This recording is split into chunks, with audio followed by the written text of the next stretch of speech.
I started taking my son to this barbershop when I came home from prison. Back then, it was what barbershops do, right? Guys drinking, smoking, profanity music, wild movies on the screen. I even got to the point where I'm just like, God, should I go somewhere else? But the thing is, I found myself like preaching the gospel there. Like I found myself defending the faith. And I would go in there and guys would have crush, and guys would mock and scoff and stuff like that. But I kept going, you know. So I planted seeds little by little.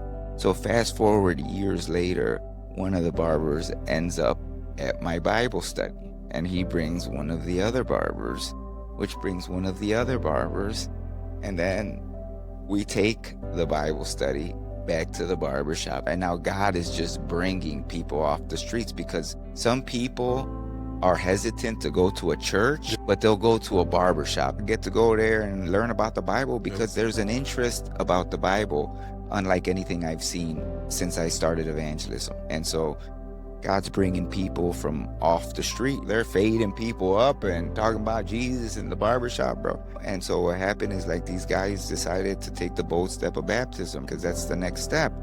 And they're like, but we want to do it at Lake Michigan. So we went 2 weeks ago. And so we get there, and it's like God kind of just opened up the skies, bro. We did like a little service there. I led in a little bit of a word. My wife sang and led worship. There was people there to witness it, bro. And we baptized them, bro.